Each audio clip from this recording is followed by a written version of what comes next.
នេះគឺប្រភេទជីរូបមន្តពិសេសជីជ្រែកដីអុកកណិតចំនួនថ្មីមួយប្រអប់នេះយើងប្រើបានរហូតដល់2ហិកតាធានាពុកម៉ែបងប្អូនសម្រាប់ការប្រើប្រាស់គឺធានាដោយប្រជាកសិករដែលបានប្រើប្រាស់ហើយពុកម៉ែបងប្អូនមើលទិន្នផលជាក់ស្ដែងពុកម៉ែបងប្អូនមើលទាំងអស់គ្នាណាអ្វីដែលសំខាន់នេះយើងបានទៅជួបប្រជាកសិករផ្ទាល់យកព័ត៌មានពីគាត់ផ្ទាល់គាត់ប្រើប្រាស់ផ្ទាល់ហើយគាត់បាន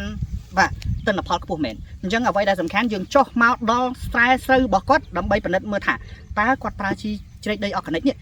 ទទួលបានផលកម្រិតណាបាទនេះពុកម៉ែបងប្អូនគ្រាន់តែឃើញផ្លែគឺដឹងថាទិន្នផលខ្ពស់ហើយបាទយើងមិនទាន់ប្រើជីនេះទិន្នផលដូចខ្ញុំប្រាប់ខាងដើមទៀតទី1គឺបានតែ1តោនជាងតិចទេ200គីឡូអស់ហើយមកតែប្រើជីនេះទិន្នផលដែលខ្ញុំប្រើប្រាស់ហ្នឹងគឺទិន្នផលជាង2តោនជាង200គីឡូជាងដែរបាទវាលើសច្រើនបាទខ្ញុំងាកមកប្រើជីនេះព្រោះថាខ្ញុំពោក៏ថាតែខ្ញុំចិត្តដែរខ្ញុំធ្វើបានឥឡូវនេះខ្ញុំជឿជាក់ថាសឹង 100% ហើយប្រើទៅបានផលល្អបាទរយៈពេលប្រហែលជា4ថ្ងៃវាចាប់ផ្ដើមប្រែហើយប្រែហ្នឹងវាសន្លឹកវាមិនដូចជាយើងប្រើគីមីសត្វសាទេវាប្រើ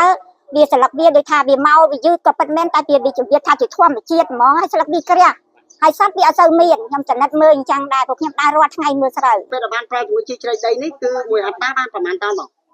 7តោនទៅ8តោនអូបានច្រើនមែនតើបងណាសូមផ្ដាំផ្ញើទៅពុកម៉ែបងប្អូនទាំងអស់ជីនឹងពិតជាល្អមែនចេញប្រើចុះចា